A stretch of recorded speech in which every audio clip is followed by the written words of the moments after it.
Take me round the world and back again, as I'm searching for my soul out there. Oh, there's something that I'm wondering, where I'm going when my story ends. It doesn't even matter anyway, no. We're focused and I'm coping with the pain, yeah. We're only getting older by the day, yeah. We're only getting older. It doesn't even matter anyway, no. We're focused and I'm coping with the pain, yeah. We're only getting older by the day, yeah. We're only getting older. Keeps me up all night, keeps me, got these thoughts that keep me up all night. Keeps me up all night, keeps me, got these thoughts that keep me up all night. Keeps me, so I'ma light it up, I'm getting high. Ask me how I am, I'm getting by. But I'm thankful that I'm still alive. Bonjour mesdames et messieurs, bonsoir. Nous revoilà pour une 16e édition de Newsology. 16e édition. Et encore une fois, par rapport à l'émission précédente, nous avons encore une super émission avec un super titre. Et je pense que par rapport à notre sujet d'aujourd'hui, je pense que beaucoup d'entre nous vont s'identifier à ça. Et que pour moi, je pense que c'est un des plus grands fléaux qui existent dans la communauté congolaise.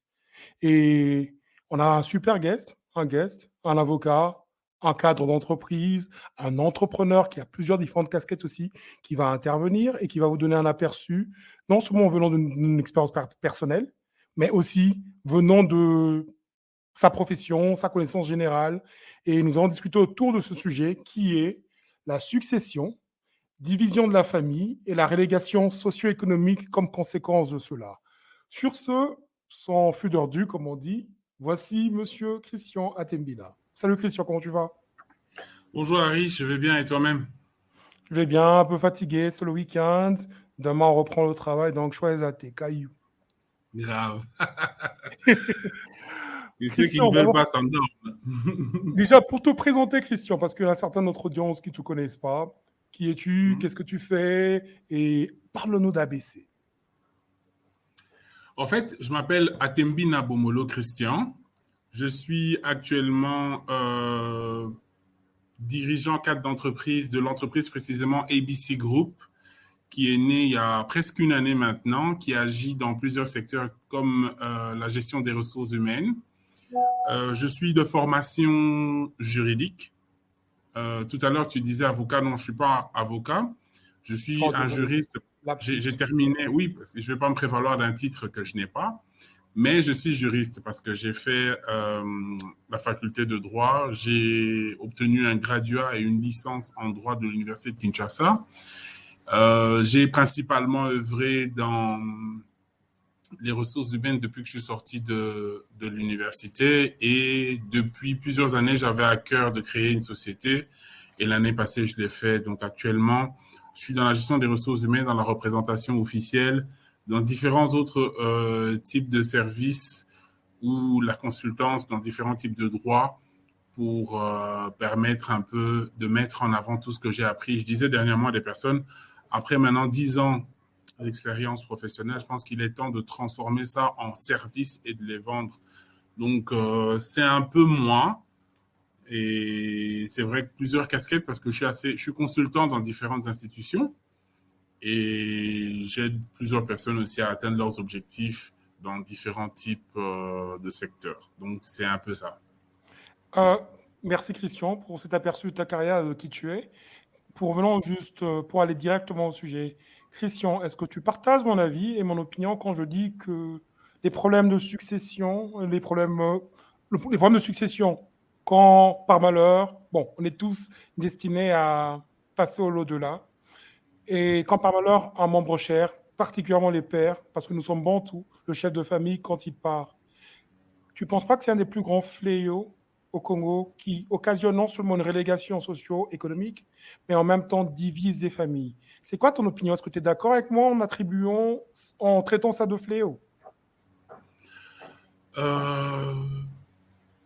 J'ai envie de dire oui, mais je ne vais pas dire totalement. C'est un sérieux problème dans la société congolaise aujourd'hui parce que beaucoup de familles se retrouvent dans des divisions et querelles inutiles parce que certains s'estiment beaucoup plus importants que d'autres, parce que quelqu'un simplement a décidé de confisquer les biens au nom de je ne sais quoi, peut-être coutume ou quoi que ce soit.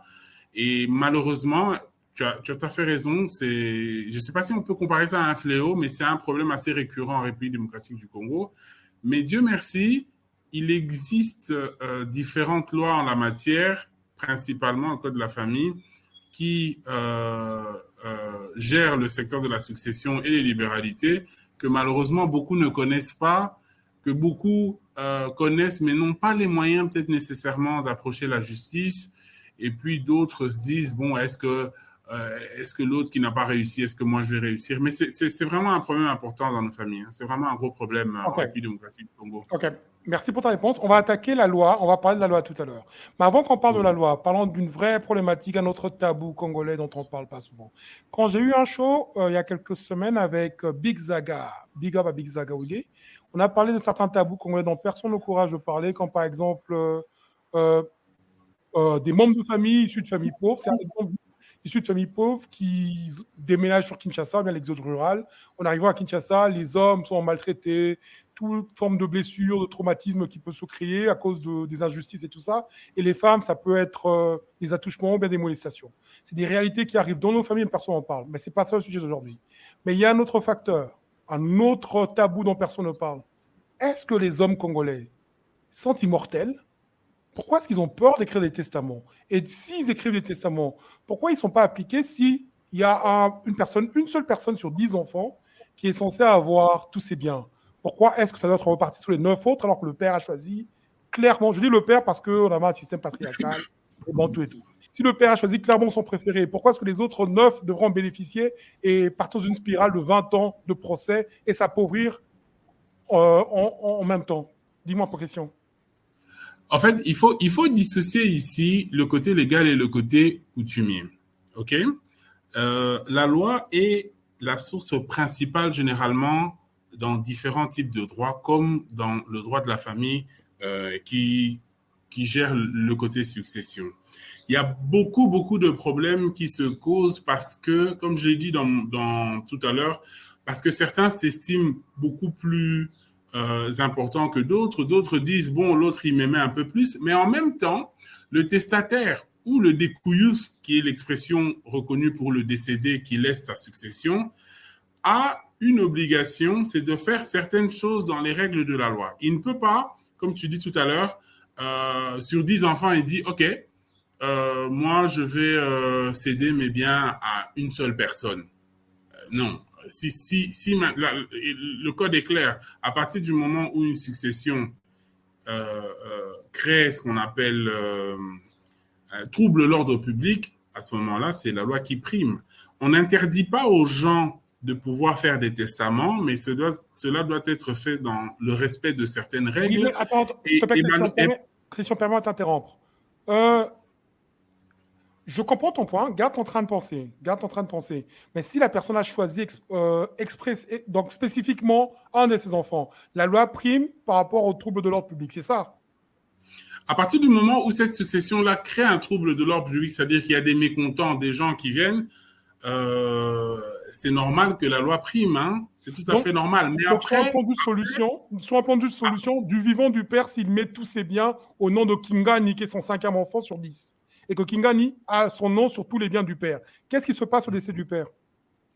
À ce moment-là, ce qu'on fait, c'est qu'on doit le bon juge, parce que moi, je veux parler du juge. Le juge qui va être saisi doit pouvoir déterminer le pourquoi de ce que le testataire a laissé tous, ou le découillus, pardon, a laissé tous ses biens au nom de ce 5e enfant. OK? À partir du moment où il arrive à définir cela, c'est là qu'une décision va être prise par le juge s'il faut tolérer cela ou carrément revenir à la loi.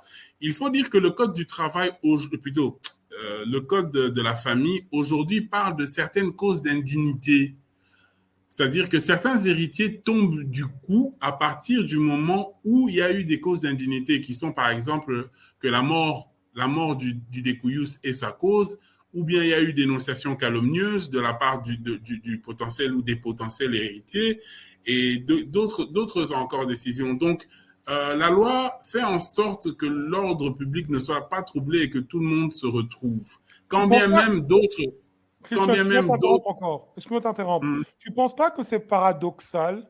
Tu as mentionné 2 ou 3 fois le trouble de l'ordre public. Tu penses pas que tous ces procès qui prennent 20 ans, 30 ans, non seulement les conséquences où ça détruit les familles, des frères et sœurs qui se haïssent, surtout, je vais être un peu dur, hein, excusez-moi, ceux qui n'ont rien foutu de leur vie et que le père avait vu ça dès sa vie et qu'il a préféré léguer à ceux qui ont fait un effort.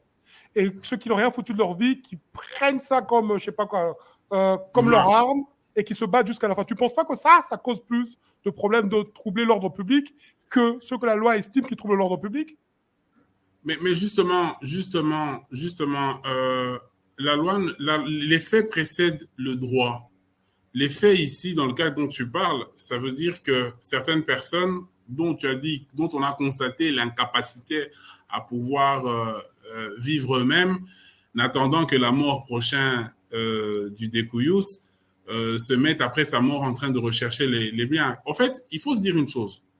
Aucun héritier n'a un droit plus que l'autre. Quand bien même tu travailles, quand bien même l'autre ne travaille pas. Ça, c'est ce que Non, la loi veut. je parlais dans le contexte de celui qui a été désigné, l'héritier dans le testament. Je ne parlais pas de celui qui C'est n'a pas pas eu. parce que tu as, c'est pas parce que tu es le préféré, parce que tu fais je ne sais quoi, que nécessairement tu as plus de droits sur les autres.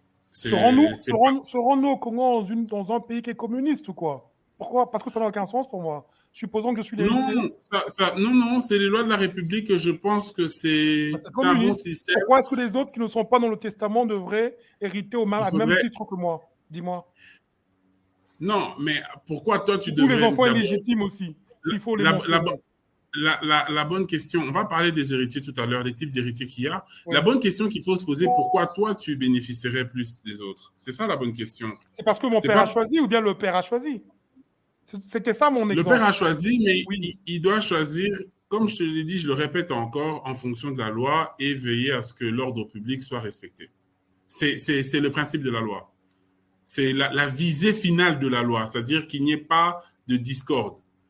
Et même quand il y aurait discorde, ce que la loi a prévu doit être respecté. Je pense pour moi que c'est beaucoup plus équitable euh, que, que le fait de donner une succession à une seule personne. C'est ça qui crée encore beaucoup plus de division familiale, au fait.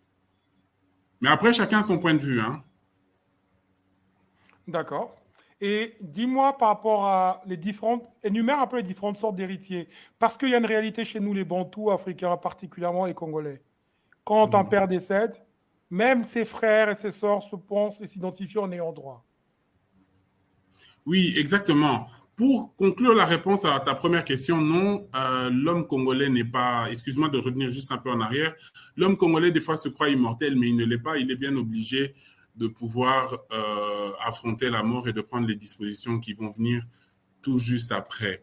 Parlant de la succession, avant qu'on parle des héritiers, la succession, en fait, c'est l'ensemble des droits et obligations ou bien appartenant à celui qu'on appelle en droit congolais le découyus, le décédé, qui passe de lui, le décédé, parce que décédé, à ses différents héritiers. Et ces différents héritiers, on les a en 3 catégories, voire 4.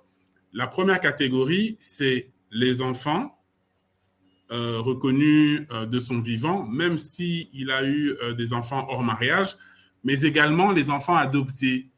Ce qu'on oublie souvent, c'est que l'enfant légalement adopté fait partie aussi, comme tous les autres enfants, des héritiers. Eux, c'est la première catégorie et ils se partagent 3 quarts, entre guillemets, du butin ou de la succession. Butin, c'est approprié. Hein. Oui, le 3 quarts de l'héritage. Ensuite, tu as la deuxième catégorie qui sont les pères et mères du découyus. S'ils ne sont pas vivants, c'est certains membres de leur famille. Les frères et sœurs du découyus. Et puis, l'épouse légitimement reconnue, celle qu'on a entre... Enfin, pas l'épouse, attention.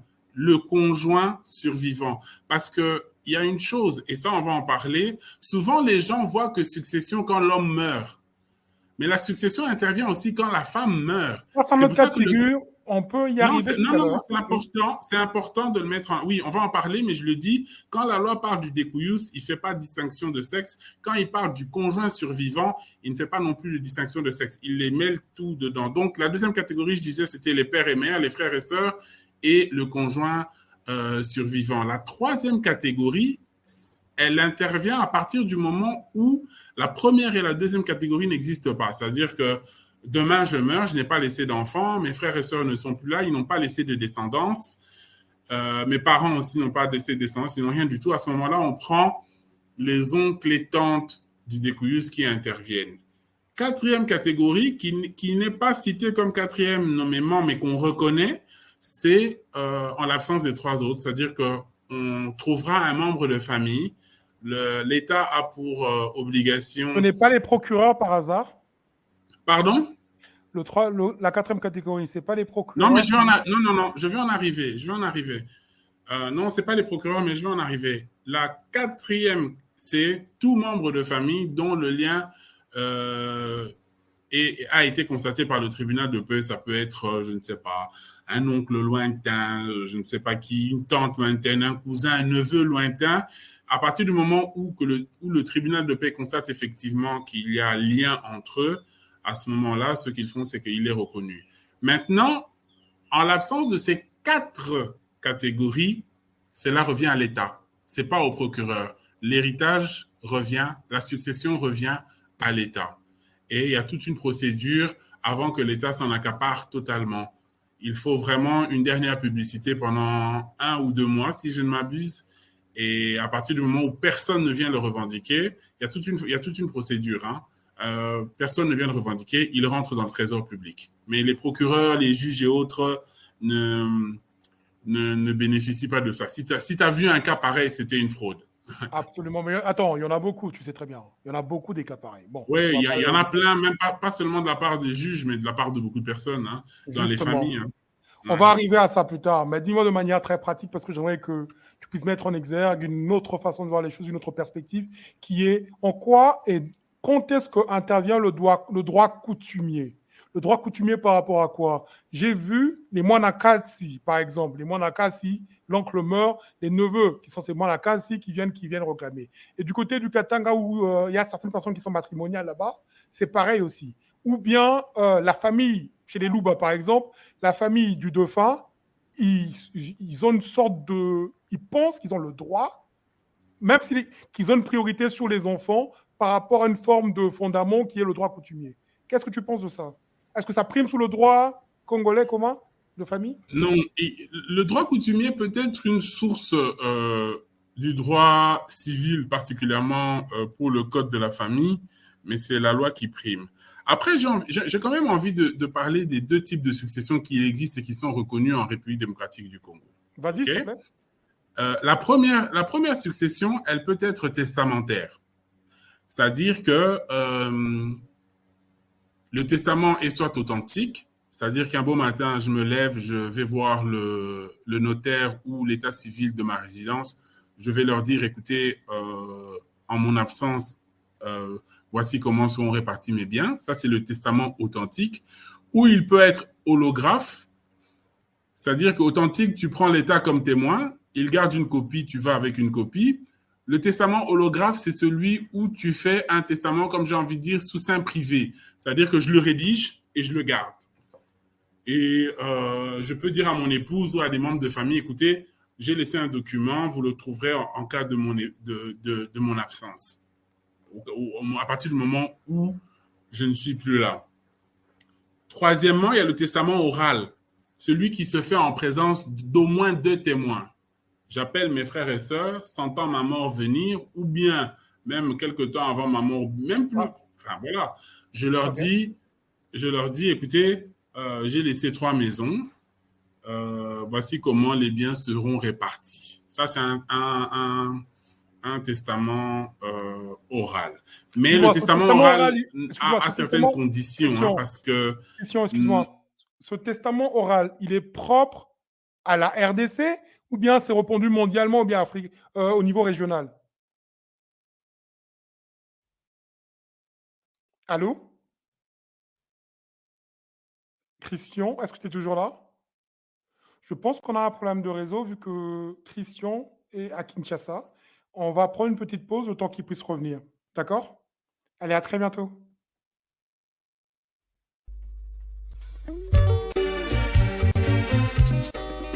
Attention, stop.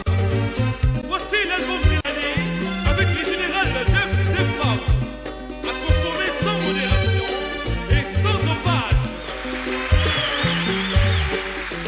Papa ye poni nyoki minako ye. Papa ye poni nyoki minako ye. Likambo verifie te poni nyondi mirivi yankiliba. Lidia ye obalanga na mbongo ye. Soki mabebe nga bafami bosolola. Okimi ndako na yo. Okimi bana bayo. Nani akobokolo bango. Papa ya bana ye. Zonga ndako. Tobongisa na malembe. Papa ye. Ayoleli. O papa ye ye. Ezandeli kambo. Nga makila mabe makila moino haye. Lelo nandimi okana ngai papa ye. Likambo toeli ezanga suse haye. Soki babandela kabine na poniki mamelo.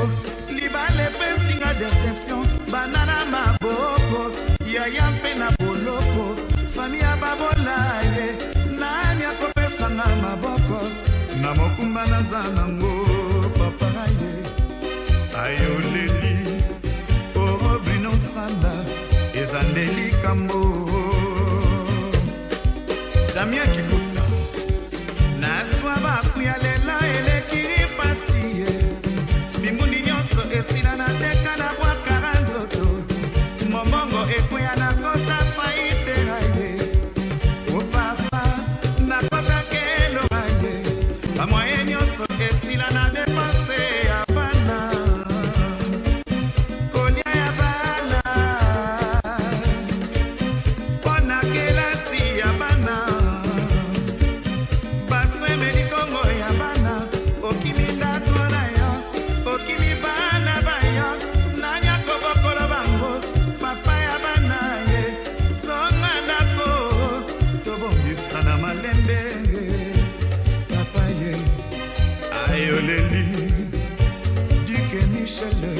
na Toulouse aye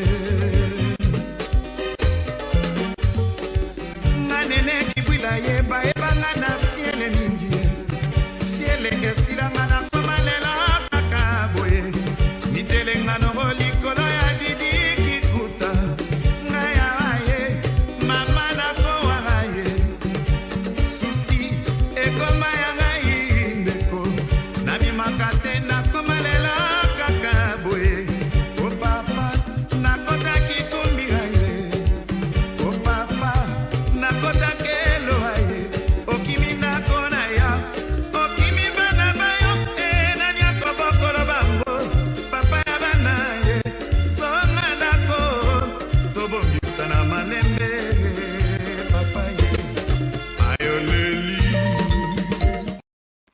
Et nous revoilà dans Newsology après une petite pause due à des petites difficultés techniques. Nous sommes de retour et hommage au grand général des FAO, Big Up.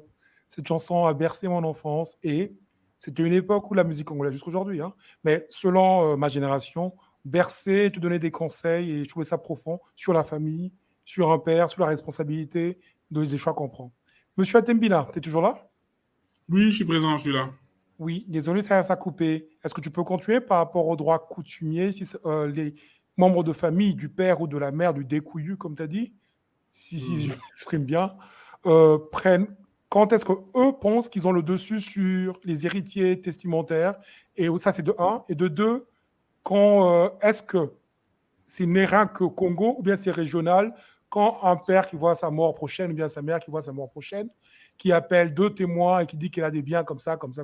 C'est juste congolais, une problématique congolaise, ou bien c'est régional ou international? Dis-moi. Pour la première question, en République démocratique du Congo, c'est la loi qui prime, comme je l'ai dit. La coutume on peut recourir à la coutume. Elle peut être appliquée pour autant que tout le monde se retrouve. Hein.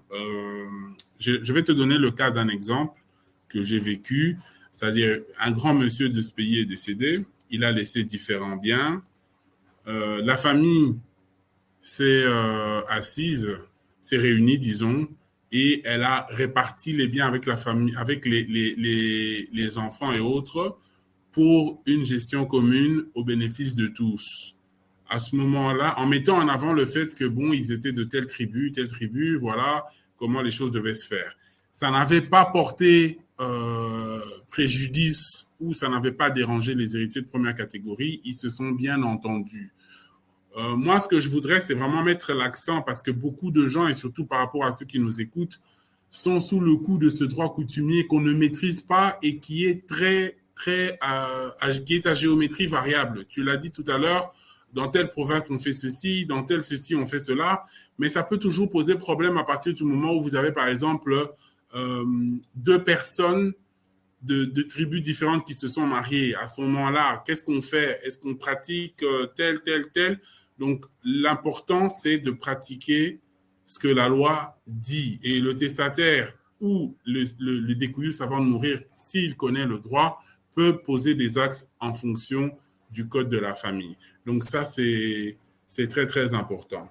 En termes de testament oral, c'est une ouverture faite par la loi à toute personne, mais elle ne peut dépasser... normalement, on reconnaît à la personne de parler de ses funérailles. On reconnaît la répartition de ses biens qui ne dépasse pas 125 000 francs congolais. En même temps, il peut prendre certaines dispositions sur la tutelle des enfants, dire avant de mourir, OK, j'aimerais que mes enfants soient gérés par telle personne. Mais à partir du moment où la personne ne meurt pas dans les 3 mois, après avoir fait ce testament, le testament oral est totalement caduc. Il est totalement caduc. Maintenant, certaines personnes s'estiment de par la coutume un peu plus important et veulent que cela soit respecté. Ça crée vraiment de sérieuses divisions familiales et comme tu l'as dit, des procès qui peuvent prendre des années et des années. Mais par-dessus tout, la loi est là pour gérer ces différents cas. Si tu permets, excuse-moi, vas-y, si tu espères avoir répondu. Non, j'espère avoir répondu à ta préoccupation. Du moins. Oui, absolument, mais ce n'est pas ma préoccupation, en fait. J'aimerais que, rien que cet échange par rapport à tous les mots, les perspectives que tu as, ta connaissance, qu'elle puisse profiter au plus grand nombre de personnes, tu vois. Parce que la plupart d'entre nous, on n'est pas vraiment au courant de nos droits au Congo, tu vois. Et c'est très important qu'on puisse être au courant de nos droits pour approcher ce genre de challenge, parce que pour moi, c'est désolant. Attaquer ces challenges désolants en étant informé. Tu comprends? Mon prochain point, je veux faire une citation de Sango Mokonzi, Israël Mutombo. Il dit que la beauté du texte est trahie par la réalité pratique du terrain. Tu m'as parlé des lois, tu m'as raconté tout ce que... Excuse-moi, je dis raconter parce que j'étais ami à 2 frères, à une famille. Leur papa est décédé, il avait beaucoup de biens. Et j'étais ami aux 2 frères, pas à un seul. Il m'arrivait de faire l'intermédiaire avec les 2 frères parce qu'ils se battent par rapport, ça fait 10 ans, qu'ils se battent par rapport à la succession des biens. Je pense que c'est désolant. Je pense que, excuse-moi, je ne sais pas si la loi est assez claire. Je ne suis pas juriste, j'ai aucune prétention à être journaliste, ni d'être. J'ai aucune prétention à être juriste, ni journaliste. C'est juste que je pense que c'est des sujets dont on ne parle pas souvent. Donc, j'étais l'intermédiaire des 2 frères pour essayer de les réconcilier, mais ça n'a pas marché. Et ça commençait à peser sur moi, j'ai laissé tomber. Ils sont en conflit ouvert jusqu'aujourd'hui par rapport à l'héritage, par rapport à la succession. Et maintenant, avec la beauté des textes que tu as dit, tout ce que tu m'as raconté, les 10, 15 premières minutes du truc, qu'est-ce que tu expliques à ces 2-là? En introduction de ma réponse, j'aimerais dire ceci. Je discute beaucoup avec des gens de la diaspora qui sont étonnés d'apprendre qu'il existe des lois en République démocratique du Congo pour certaines matières. Quand tu discutes avec eux, je peux être à Bruxelles, à Paris, des fois par moment, je discute, ils disent, mais comment ça, vous avez des lois là-bas?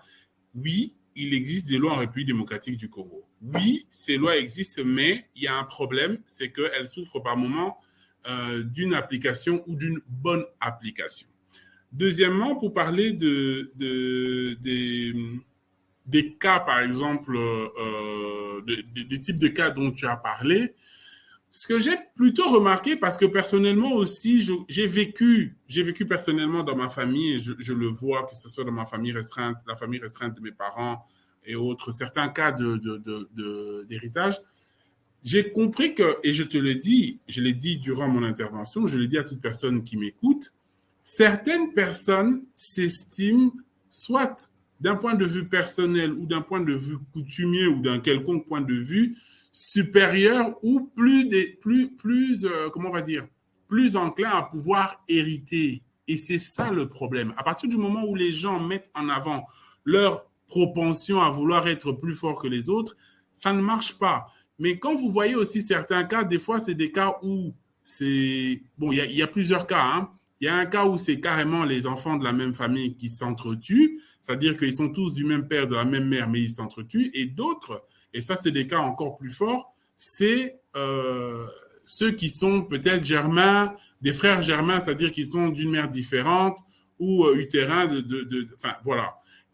C'est eux. Et toutes les émotions qu'on a, venu du fait que, bon, moi, c'est ma maman qu'on aimait le plus. Non, moi j'ai beaucoup souffert, j'ai plus droit par rapport à vous. Tout ça influence énormément les successions, sans parler encore de la famille qui peut venir mettre de son grain ou carrément prendre possession de tout. Moi, je le dis, je le répète encore, il faut toujours revenir à la loi. Ce qu'il faut à ces parties, à ces deux frères, par exemple, qui sont en conflit, c'est de s'asseoir et de définir qu'est-ce que dit la loi. Faire le tour des biens, définir la réserve successorale ou la succession en tant que telle, qu'est-ce qu'elle contient, revenir à la loi et départager ces biens-là en fonction de la loi. Bien sûr, s'il y a des causes d'indignité, c'est-à-dire que s'il y en a un à qui on doit refuser le fait d'hériter, cela doit être justifié au regard de la loi. Donc, souvent, le problème, c'est qu'on laisse trop passer nos émotions, on laisse trop passer le droit coutumier qui peut piétiner les uns au profit d'autres. Ce qu'il faudrait faire, c'est revenir à la loi. La loi, pour moi, je pense qu'elle est équitable. Ça peut ne pas plaire, mais au moins, elle permet à ce que chacun se retrouve. Oui, mais on a bien établi que la pratique ou bien l'application de la loi reste à désirer jusqu'à présent. Il y a certains cas dont je suis directement au courant qui datent depuis 89 de succession, de conflits où les 2 parties, 3 parties, 10 parties, je ne sais pas combien d'enfants ou de femmes légitimes qu'il y avait, font que vous vous appauvrissez en frais d'avocat. Exact. Vous vous appauvrissez pendant 20 ans, 30 ans, où ça devient fatigant, il y aura un recours qui va se faire, l'un va se faire incarcérer, il y a un autre recours qui va se faire. C'est incroyable, ça détruit la structure nucléaire de famille que l'on connaît tous, qu'on a tous grandi. C'est une réalité. Je parle au Kinshasa parce que je ne connais pas le Congo entier, d'accord? C'est une réalité. Ça se fait presque partout au Congo. C'est des cas... Oui, mais c'est dû à quoi? Est-ce que c'est l'inefficacité? Je ne juge pas. C'est juste une question qui est logique. L'inefficacité du système judiciaire de trancher à temps ou bien qu'il y a un nombre infini de recours? Non, je pense particulièrement c'est l'efficacité du système judiciaire qui, des fois, aujourd'hui, malheureusement, qu'on se le dise, c'est à ma grande honte que je vais le dire. Aujourd'hui, la justice, elle vit de ces différents recours, de ces différents reports, renvois et autres, parce que... Donc, c'est différents conflits qui perdurent, c'est ça que tu veux dire, en gros. Oui, et malheureusement, les avocats aussi, je vais te faire rire. C'est un cas qui n'est pas un cas de succession, mais je connais quelqu'un qui est devenu avocat dans le cabinet de son père, qui avait son père qui a plus de 30 ans et qui gérait une institution publique de la place, ça faisait 20 ans qu'il était une institution il était plutôt avocat d'une institution publique. Il traitait un cas particulier depuis 20 ans. Alors, le papa décide un jour, qui est le grand maître du cabinet, il décide d'aller en vacances pendant un long moment, se reposer. Il estime qu'il a passé beaucoup de temps, mais il va revenir. Il laisse la gestion du cabinet entre les mains de son fils. Alors, son fils trouve ce dossier-là, l'examine et voit bizarrement que c'est un dossier qui traîne pour rien. On aurait pu le terminer il y a longtemps. qu'est-ce qu'il fait? Il termine le dossier. Il termine le dossier.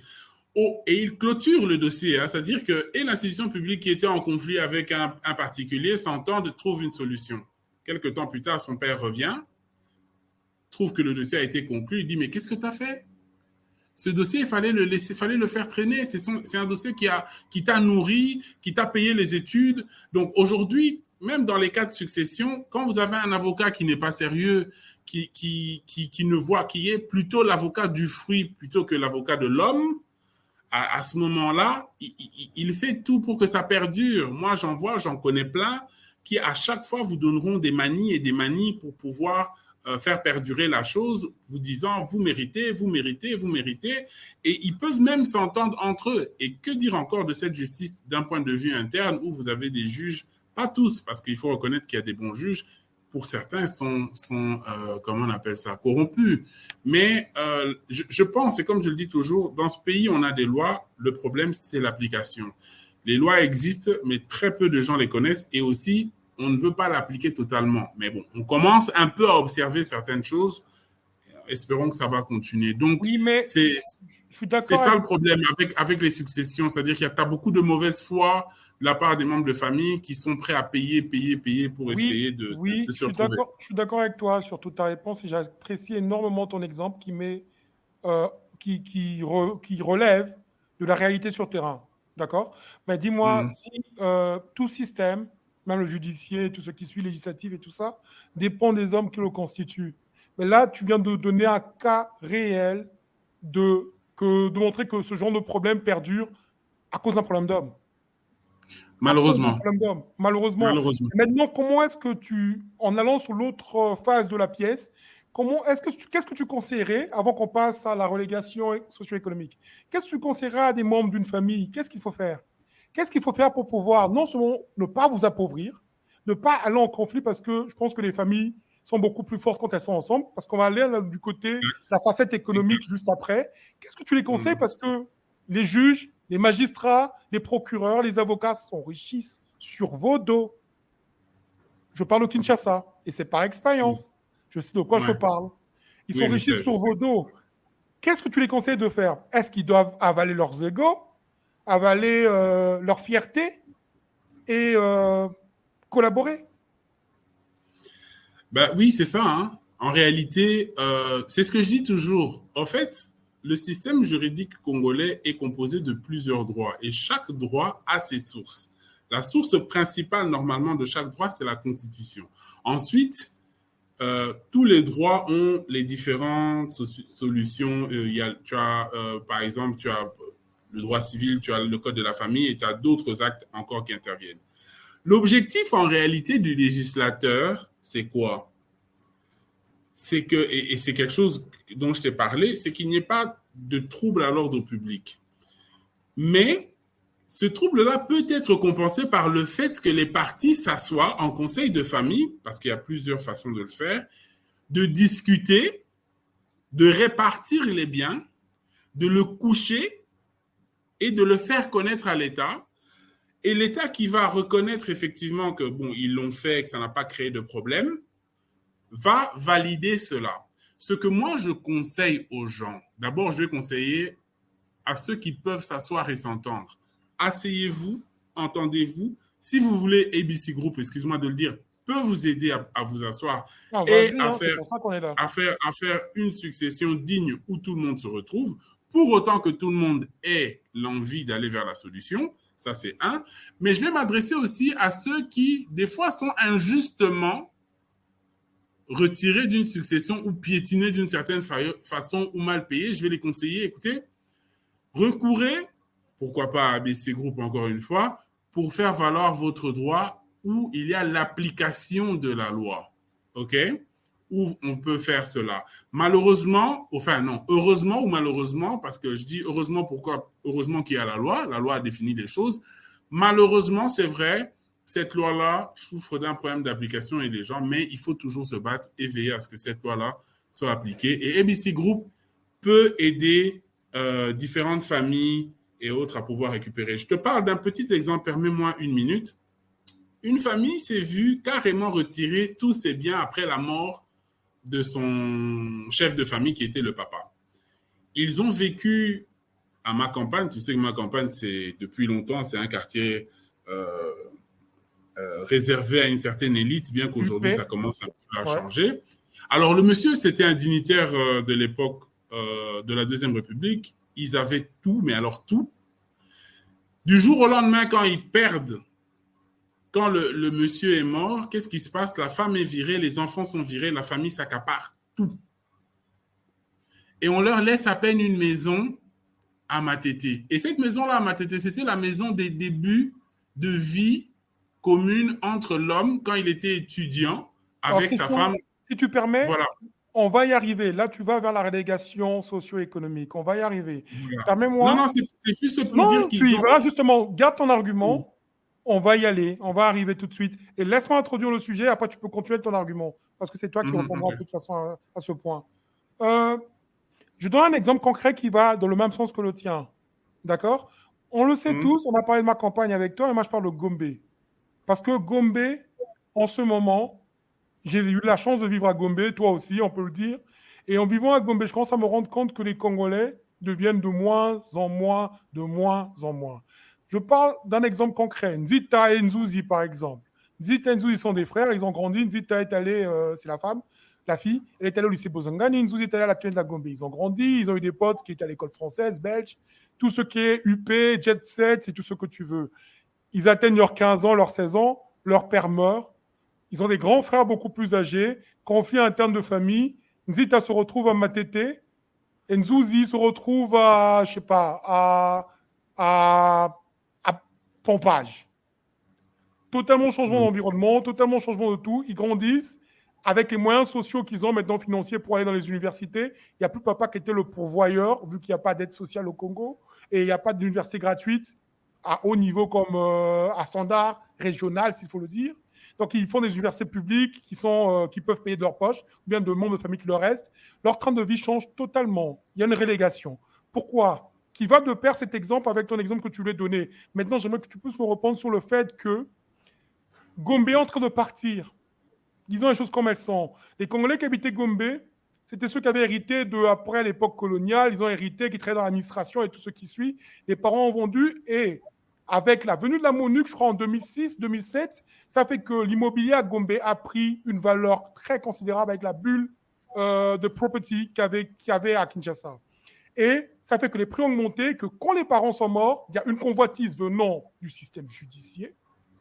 Il y a une convoitise qui vient des expatriés qui veulent rester en sécurité. Et il y a une convoitise qui vient de ceux qu'on appelle les nouveaux riches, ceux qui sont élus politiquement de nouveau. Il y a des conflits. Des fois, on ne va pas aller dans la conspiration, mais il y a des mains noires derrière et tout ce qui suit. Il y a un conflit pour diviser les enfants. Le grand frère de Nzita, de Nzouzi, il y a un conflit qui arrive. On leur demande de vendre pour trouver la paix, que chacun retrouve son compte. Donc, tous ces habitants de Gombe, Nzita, Nzouzi, leur grand frère, Jacob, Jeanne et tout ce que vous voulez, se retrouvent à Mitendi, à Nsele, à Selembao, avec leurs petites parcelles et tout ce qui est de Gombe. Et bizarrement, on voit un immeuble qui y pousse, qui appartient à nos frères pakistanais, indiens, libanais. Il y a une relégation socio-économique qui se passe et c'est sans discriminer aucun de ces quartiers. Je parle juste de la valeur qui est attribuée à Gombe par rapport à l'aspect sécuritaire à l'époque de la MONUC qui considérait que c'était plus proche pour eux d'être évacués par le fleuve ou bien par l'aéroport de Ndjili ou bien d'aller dans leurs ambassades. Qu'est-ce que tu penses de sa question? De ces relégations par rapport... socio-économique. Quand un père meurt, qu'il y a conflit entre les enfants qui ne sont pas capables de s'entendre, de maintenir leur maison à Gombe, de mettre un locataire où ils vont toucher une ambassade, où ils toucheront tous $5,000 par mois, mais ils la revendent, ils achètent des parcelles à Mitendi, à Nsele, à je ne sais pas où quoi. Dis-moi. En droit, on dit mieux vaut un mauvais arrangement plutôt qu'un bon procès. Parce qu'un bon procès, c'est du temps, c'est de l'argent. Et des fois, on peut mal s'entendre. Après, mal, c'est relatif. Alors qu'ils auraient pu faire fructifier ce bien-là. non. Ça, c'est mon avis personnel. Je pense que quand une famille s'est déchirée, mais arrive quand même à trouver une issue où tout le monde se retrouve, malgré tout, je pense que c'est important. Déjà, en termes de propriété de maison, il n'y a pas que le droit de la succession qui intervient, il y a aussi la copropriété. Hein, c'est très important de le préciser. Donc, même si vous gardez le bien ensemble, après un certain temps, vous êtes obligé, de par la loi, au maximum 5 ans, vous êtes obligé de vendre le bien. Maintenant, j'aimerais revenir sur l'exemple dont j'ai parlé, qui cadre avec ce que tu dis, qui est un cas vrai, parce que je l'ai vécu. Un père dignitaire de l'époque du maréchal Mobutu crève, ou meurt, pardon. Il laisse des biens. Bizarrement, la dame, avec son cadet qui avait à l'époque, je crois, 1 année, ou je ne sais pas combien, se trouve reléguée avec les aînés à Matete, dans une petite parcelle qui appartenait au monsieur à qui on a décidé de laisser à la femme et autres. Écoute-moi bien, c'est 19 ans après qu'un avocat sérieux se soit saisi de cette situation, que cette femme-là est rentrée dans sa maison de ma campagne. 19 ans après. Le cadet a difficilement grandi avec les autres dans la bourgeoisie. Lui, il a connu ma tété et autres.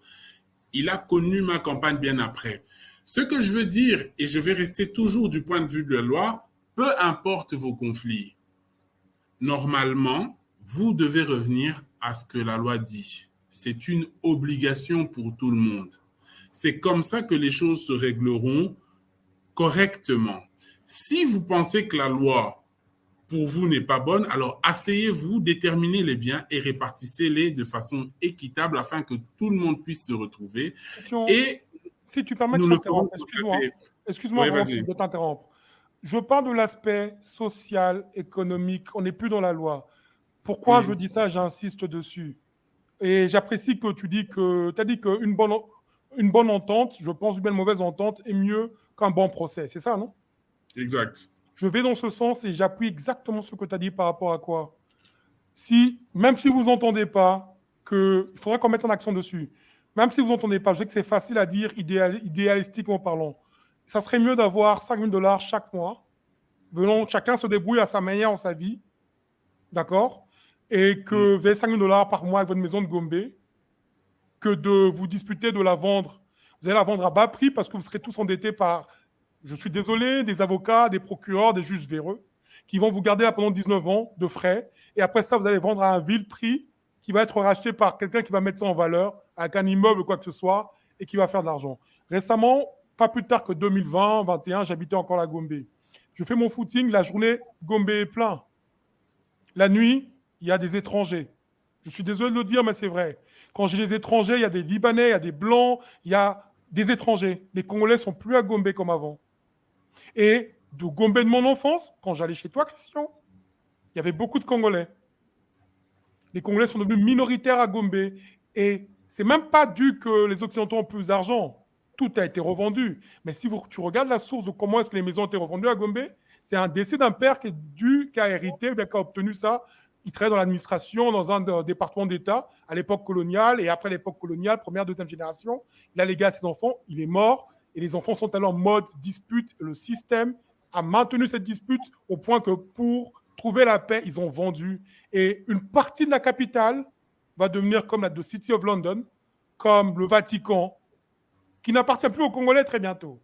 Et tout ça, c'est dû à notre ignorance. C'est une relégation socio-économique. Et comme je disais encore, une autre forme de prédation, les nouveaux riches qui convoitisent d'acheter un bien dans cette région pour maintenir leur statu quo. Quand je dis nouveaux riches, c'est les nouveaux politiques qui se font élire et tout ça. C'est une réalité dont personne ne parle. Gombe devient de moins en moins congolais. En fait, dans ce que tu dis, permets-moi de dire que je lis 2 sujets.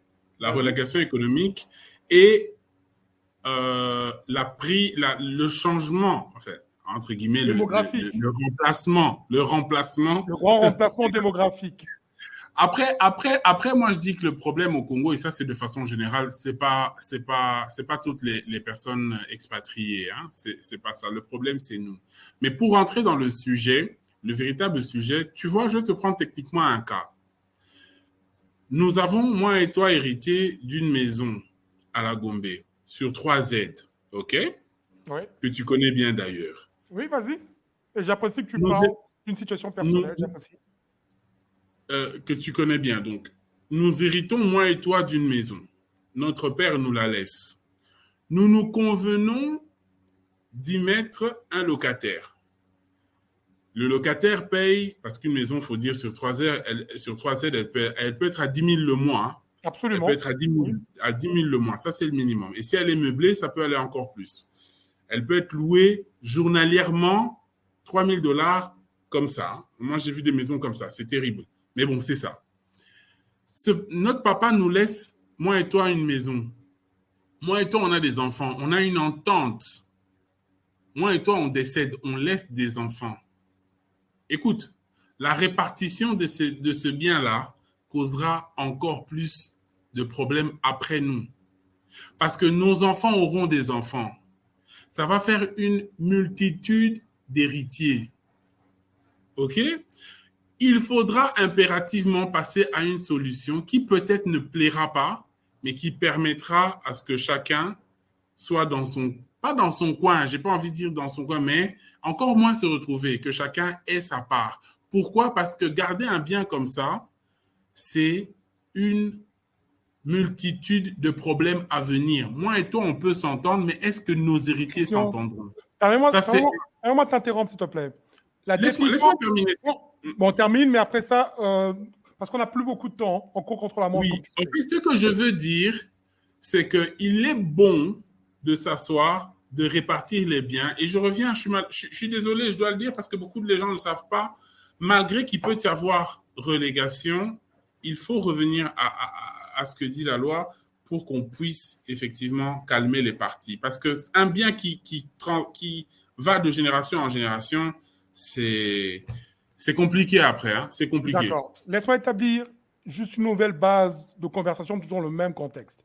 Selon les lois internationales du classicisme, d'accord, la définition de la classe moyenne, c'est quelqu'un qui a pu, un couple par exemple, qui a pu acheter un bien matériel, qui sont propriétaires d'un bien et qui ont assez de ressources pour pouvoir payer, que leurs enfants puissent avoir l'accès à l'éducation, pour améliorer leurs conditions sociales et en habitant chez eux et en allant à l'université. D'une manière ou d'une autre, c'est ça la définition de la classe moyenne. Assez de revenus aussi pour leurs loisirs. On peut prendre différentes directions par rapport à leurs loisirs, par rapport à leur centre d'intérêt et tout ça. Mais c'est ça le but même de la classe moyenne, avoir un bien. Et un bien à Gombe, dans le contexte de Gombe, ou bien un bien dans un quartier UP de Kinshasa, est un patrimoine financier déjà sur le long terme. Et ça te crée, ça te positionne dans une forme de classe sociale. Parce qu'un bien à Gombe, sans discrimination, et un bien à Mitendi, c'est deux choses totalement différentes, de la même taille précisément, en termes d'estimation de la valeur. Et maintenant, comme partout dans le monde. Oui, mais justement, le bien à Gombe est estimé à une certaine valeur dont tu peux quitter ton statut initial de classe moyenne à classe supérieure parce que ton père a un bien à Gombe. Exact. Ce qui fait que maintenant, quand vous vous disputez, je ne parle pas des petits-enfants, tu as raison dans ton exemple, quand vous disputez, que vous perdez ce bien, que vous ne faites plus d'entrée, que ce n'est plus une source de production, parce que le loyer est une source de production, vous exploitez le bien, ça ramène de l'argent. Ça vous permet de maintenir non seulement votre classe sociale, vous pouvez travailler individuellement pour atteindre vos objectifs en termes de la progression aussi, c'est ça, parce qu'on est dans une société de consommation. Et si ce n'est pas le cas, vous maintenez un statut même de classe moyenne ou bien de middle class parce que vous avez ce bien qui a une estimation très élevée due au fait qu'il y a une limitation, du fait que c'est au centre-ville, de bien et l'évacuation par rapport à Brazza s'il y a des problèmes, vu que le pays est connu à avoir une politique instable. Et maintenant, vous vous disputez, on vous relègue à Mitendi et à Pompa, je ne sais pas quoi. Vous perdez votre statut automatique de classe moyenne. Et dans d'autres pays, par rapport à ces statuts, je dis dans d'autres pays, à travers le monde, surtout en l'Occident, dans d'autres pays, rien que votre statut, votre revenu vous permet de pouvoir avoir accès même à des crédits pour avoir, sur le long terme, une vie beaucoup plus stable. Et quand vous allez dans un quartier, je ne sais pas, au fin fond de Maluku, la frontière avec le Bas-Congo, avec le Bandundu, vous perdez ce statut-là, vous perdez toutes sortes d'informations. Et il faut dire comment c'est quand même le sens. Même la France, ça, avec nos compromis à la congolaise, selon M. Macron, la France, là, tout dépend pour trouver un emploi de votre postcode. C'est où que vous habitez? Le 16e arrondissement ou bien vous habitez Neuilly-sur-Seine, ou bien vous habitez à Sarcelles, ou bien Aulnay. Aulnay, on ne vous prend pas en emploi. De toi à Gombe, on te prend. Je parle des conséquences socio-économiques. Hein, et celui qui habite à la frontière Mitendi et Bandundu, on ne te prend pas. Ils ont des préjugés. Il y a des préjugés, il y a des préjugés supposés, des stéréotypes supposés sur la culture que tu as, le background, ton savoir-faire et tout ça. C'est des réalités internationales. Qu'est-ce que tu penses de ça? Oublie les petits-enfants. Qu'est-ce que tu penses de ça? Et qu'est-ce que toi, tu conseillerais par expérience personnelle que les gens devraient faire s'ils ont des biens qui ont une valeur qui peut être estimée, comme l'exemple que tu viens de donner? Alors, j'ai parlé d'un exemple tout à l'heure, je ne sais pas si tu avais suivi, une famille qui s'est réunie, a fait le tour des biens et je n'avais pas précisé, mais ils ont monté une société. Ils ont monté une société. Ça, c'est des cas rares au Congo, hein, mais ça existe. Je ne vais pas citer le nom de la famille. Non, c'est pas famille, ouais. c'est une famille connue.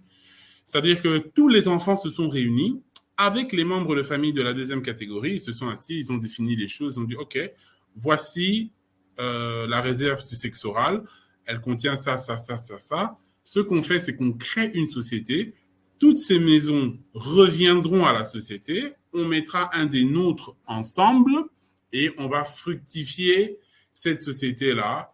Des loyers vont être payés à cette société-là. Donc, c'est une société immobilière et ça va bénéficier à tout un chacun. Les cas que tu as pris sont intéressants et celui dont je dis reste important, mais aussi, si moi, je reviens sur le cas entre moi et toi, l'exemple que j'avais pris, si moi et toi, nous nous entendons de fructifier ce bien-là, là, c'est autre chose. Et je conseille aux familles sérieuses, aux personnes qui sont sérieuses, de pouvoir s'asseoir, de discuter et de voir comment ils peuvent fructifier le bien. C'est-à-dire, il ne faut pas se limiter à, on touche 10 000 le mois, on les partage et puis c'est tout. Non. 10 000, on voit comment on les réinvestit pour acheter ailleurs. Tu vois, Kinshasa, aujourd'hui, est en train de prendre une certaine valeur, entre guillemets, absolument, et c'est intéressant. Mais j'aimerais dire une chose. En fait, la classe moyenne se définit effectivement par le fait de posséder un bien, de pouvoir assurer certains besoins. Et comme tu as dit, par exemple, on voit les enfants à l'université. Mais au Congo, à Kinshasa, puisque moi et toi, on a plus vécu là, moi j'ai fait à cause du travail, j'ai vécu certaines provinces, toi aussi. Les classes moyennes, on ne les retrouve pas que dans les quartiers UP comme Gombe. On les retrouve aussi ailleurs, tu vois. C'est ce qui définit aujourd'hui au Congo une classe moyenne, c'est le salaire de la personne qu'il touche et comment il se débrouille avec. Je suis allé au Katanga, j'étais bluffé. Tout le monde là-bas cherche à acheter un terrain. Tout le monde Excuse-moi, c'est pour ça que j'étais très spécifique par rapport à Kinshasa, parce que je ne connais pas la réalité du Katanga. J'ai été très spécifique. C'est le fait qu'il y a un changement démographique dans la commune de Gombe, qui est la commune la plus prisée de Kinshasa. Oui, tu comprends, exactement. Le Katanga, je ne connais pas. Je peux pas en parler. C'est trop dire, mais c'est un quartier quand même super important. Et là-bas, c'est clair que c'est les classes supérieures. Moi, si tu me retrouves là-bas en train d'y aller, c'est pas que je n'y serai pas propriétaire. Non, c'est pas ce que j'ai dit, Christian. Excuse-moi de t'interrompre encore. C'est pas ce que j'ai dit. J'essaie de te faire comprendre que la succession qui prend 20 ans, 30 ans, et que ça fait qu'il y a une exode des Congolais de Gombe qui sont allés vers les provinces un peu plus pas provinces, les quartiers périphériques à cause de la succession. Je fais une corrélation entre les conflits de succession, la vente, le système judiciaire, jusqu'à la maison de Ngombe qui est partie. J'ai pris ça comme un exemple parce que c'est surévalué par rapport à des raisons que j'ai déjà énoncées. Tu comprends ce que je veux dire? C'est dans ce contexte-là que j'essaie que tu puisses donner une réponse. Tu vois, le Katanga, je ne connais pas, je ne peux pas en parler. Parle-moi de Gombe particulièrement, que Gombe, on peut voir le changement démographique les 20 et 30 dernières années. On peut le voir. Personne n'est dupe. Oui, on peut le voir, mais encore une fois, comme je dis, les familles qui se déchirent devraient normalement s'entendre et trouver une solution pour voir comment fructifier leurs biens. Si elles pensent qu'elles peuvent s'asseoir et gérer un bien pendant des années ensemble, mais si vous ne pouvez pas, bon, malheureusement, il y aura la relégation économique, comme tu le dis, c'est-à-dire que chacun ira acheter ailleurs. On va vendre et puis on va vendre ailleurs. Tu sais qu'à la Gombe, tu as des maisons qui coûtent 1 million, 2 millions, voire 3, 4 millions. Ouais. Et tu as des immeubles, il y a un immeuble, encore une fois, je tais son nom, il est en vente actuellement, il est à 25 millions. Donc, je pense que les familles devraient s'asseoir, discuter et trouver un terrain d'entente pour pouvoir fructifier les choses.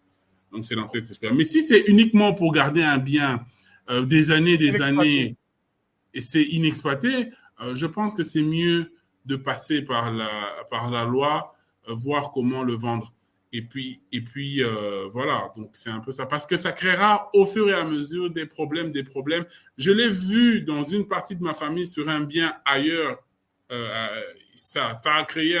Actuellement, on commence même à définir qui est héritier ou pas. Et ça, c'est déchirant quand même. Hein. Bah, c'est dû à quoi qu'il y a cette cupidité au niveau de nos familles ou bon, je pense que ça aussi à cause de la nature bantou qui est le culte de la personnalité autour de la personne qui ramène le plus de revenus. Pourquoi je dis ça? Une fois que traditionnellement, des couillus masculins, pour dire un homme, des couillus qui meurent, pas de testament, ou testament, on ne sait pas, mais tellement qu'il centralisait les choses que c'était lui le décideur parce qu'il avait de l'argent, tout tournait autour de lui, tout gravitait autour de lui. Une fois qu'il n'est plus là, ça crée le chaos. Et les rivalités sans autorité, c'est des conflits. Tu ne penses pas que la nature du Congolais même encourage ça? Parce que je vois les Maliens, s'il faut parler d'autres cas de figure, je vois d'autres nations quand un père meurt, qu'il avait des biens, ils utilisent ça comme un tremplin pour chacun se lancer, se supporter entre eux, entre frères. Et nous, c'est les conflits directs parce qu'on veut tous garder le statu quo, maintenir un train de vie. Et naturellement, je vais être encore plus dur. Excusez-moi pour ceux que je veux offenser. Dès qu'un père qui meurt, on a vu ça surtout à Pigeon, Binzaïpen, avec des grandes villas qui étaient considérées comme ceux, les anciens moboutistes. Dès qu'un père meurt, le fils, le père est mort. Une semaine après, il a une nouvelle voiture. Et après ça, il invite tout le monde en boîte pour aller boire de l'alcool. C'est des réalités quinoises. Il ne faut pas les nier. Mais ils ne se rendent même pas compte que le bien est parti, il n'y a plus de revenus. Je ne mets pas en doute ce que lui-même gagne. Mais où je veux en venir, c'est quoi? Il dépense le patrimoine qui aurait pu le servir de tremplin pour pouvoir créer ce qu'on appelle social mobility, quitter son rang social actuel ou bien se maintenir où il est en tant que classe moyenne. Parce que ceux qui habitaient Pigeon, ils avaient beaucoup de biens financiers issus de la classe moboutiste. Mais lui, il dépouille tout avec une voiture et après, ça fait une affaire sans business plan et il se casse la gueule. Et dès qu'il n'a plus d'argent, on ne le voit plus en boîte, il n'y a plus de champagne, il ne fait plus de bruit et il disparaît, il se cache. C'est des réalités qu'on a tous vues. Mais maintenant, comment est-ce qu'on atteint la maturité nécessaire en tant qu'individu, en tant que membre de famille, pour pouvoir exploiter le bien le plus possible, sans trop de conflits, avoir la tête froide? Qu'est-ce que tu conseillerais? Ça sera ton mot de la fin, frère. Oui, cette question est très importante. J'aimerais revenir sur un aspect dont tu as parlé, c'est le culte de la personnalité. C'est-à-dire que généralement, nos familles, on l'a vécu, quand il y a quelqu'un qui est ce qu'on appelle, entre guillemets, un leader familial, de qui tout le monde pratiquement dépend, que ce soit ses propres enfants, sa femme ou ses cousins et autres, quand il décède, c'est la débandade. On l'a vu, on continue encore à le voir maintenant. Le vrai problème réside d'abord avant la mort de la personne. Comment elle gérait les relations familiales, ok? Si il n'a pas préparé la succession d'abord d'un point de vue moral, ce n'est pas intéressant. On l'a vu même en politique dans ce pays, hein, où des personnes qui sont parties et après, c'était vraiment le désordre. Malheureusement, tu as cité des cas qu'on connaît tous, et moi et toi, on en connaît plein, où le papa meurt, et après, c'est la joie des héritiers, et puis paf, du jour au lendemain, on est avec eux en train de prendre le transport dans la rue, vous vous demandez même qu'est-ce qui devient, ou quoi que ce soit. Le meilleur conseil que je pourrais donner à ces personnes-là, c'est de pouvoir, face à une succession, ou pour éviter les divisions, on ne pourra pas nécessairement les éviter, mais pour éviter les relégations économiques, parce que c'est possible, où tout le monde peut se retrouver, et encore, même quand un bien est vendu, éviter de pouvoir ne pas se retrouver socialement, personnellement, parce qu'au fond, c'est ça, de pouvoir bien réfléchir lors d'une succession et de veiller à ce que les principes, je vais encore le dire, de la loi soient respectés et que l'on puisse travailler de sorte à ce que chacun se retrouve. Si un bien peut rester et être fructifié, faites-le, réunissez-vous, faites-le. J'ai d'ailleurs un ami avocat qui le fait pour une famille. Et puis, voilà, donc c'est un peu le dernier mot. Revenons à la loi. ABC Group peut aider dans ce sens-là. Je Je pense que Et tu donneras dis-moi, mes c'est coordonnées. où qu'on peut te trouver? C'est quoi ton email adresse? C'est quoi tes réseaux sociaux? C'est quoi ton LinkedIn? Alors, C'est quoi ton contact? Vas-y. vous pouvez m'écrire sur christian.atembina, tout en minuscule, @abcgroup.cd. Vous pouvez me joindre téléphoniquement au plus 243 81 22 333 10. C'est un numéro WhatsApp. Répète-le Ou encore, s'il te encore plaît. plus 243 81 22 333 10. Et nous serons ravis d'analyser votre cas et de l'orienter auprès de la batterie d'avocats que nous avons pour pouvoir le faire. Même pour ceux qui ont subi, tu sais, je vais terminer par là. Il y a des gens qui sont partis en Europe après de grosses difficultés. Ils ont laissé des biens parce qu'ils ont été piétinés. Aujourd'hui, se pose la question comment les récupérer. Après 20 ans, ils se disent comment je vais faire, comment ça va se passer. Nous pouvons vous aider en mettant à votre Christian, disposition. s'il te plaît, pardon. Je veux que tu commandes dessus. J'ai 40 ans, c'est un exemple. Ngoy, à 40 ans, son père décède. Son père avait une maison à ma compagne. On vend la maison, Ngoy prend l'argent, il va en Europe, il a son visa parce qu'il a une garantie bancaire. Il arrive en Europe, il demande l'asile, Ngoy reste en Europe, il ne sait pas quoi faire, il a froid. Son éducation, s'il va dans un pays anglo-saxon, son éducation congolaise, il le faut un équivalent pour trouver un travail qui est similaire à ce qu'il veut. Il a vendu, il a utilisé tout l'argent qu'il a reçu de l'héritage de son père pour aller en Europe ou bien aux États-Unis. Ce qui fait que Ngoy, qui était classe, upper class, mais classe supérieure au Congo, avec le bien de ma compagne ou de Gombe, se retrouve en Angleterre ou aux États-Unis à classe travailleuse, sans avoir un travail qui est équivalent à ce qu'il fait. Tout ça, c'est des conséquences encore, comme je dis, la relégation socio-économique. Je ne sais pas si tu comprends mon exemple. Oui, je comprends. Anyway, merci beaucoup, M. Atembina, d'avoir participé. Merci beaucoup. Merci, Harit. Et je pense que c'est important d'avoir ce genre de conversations qui peuvent paraître difficiles. On n'a pas cherché à froisser, que ce soit le système judiciaire, certaines familles. On n'a pas cherché à froisser qui que ce soit, mais il est important d'avoir l'information pour pouvoir approcher ce genre de situations qui sont difficiles avec plus d'informations pour pouvoir gérer les situations différemment. Parce qu'il est vrai, moi je répète et j'insiste, c'est un fléau. De ma propre famille, mes amis, presque tout le monde autour de moi sont en problème de succession. C'est un problème récurrent à Kinshasa. Et je pense qu'il est très important qu'on puisse approcher les choses de manière avec une tête froide parce qu'il y a une relégation. Il y a une relégation. Ils vont mettre votre bien en valeur à Gombe. C'est un exemple spécifique. Et après ça, ils mettent des business, ils font de l'argent. Chaque fois que tu passes là, tu as ton cœur ou bien ton estomac qui se froisse. Ça fait mal. Et tu deviens le nostalgique. Ah, Nazori ou Nazori pas dans la Gombe. Et on ne veut pas ça. Et comme on l'a si bien établi, peut-être que Christian n'a pas voulu frotter dessus, il y a un changement démographique qui se fait réellement à Gombe. Et c'est nous, les Congolais, les perdants. Christian, tu auras un truc à ajouter ou bien on a fini? Je suis sur LinkedIn sous le nom Christian Atembina et aussi la page ABC Group. Merci pour tout. Merci pour tout, pour ce moment, ce partage intéressant, Haris.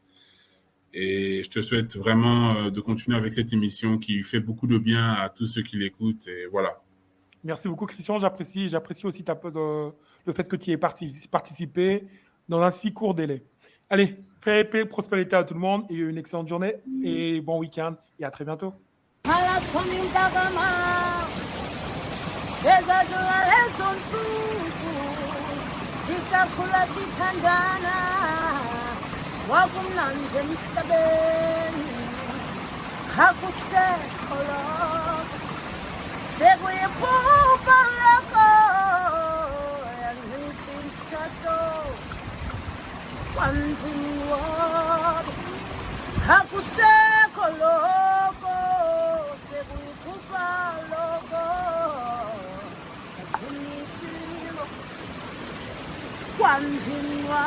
Yes, I will call you now.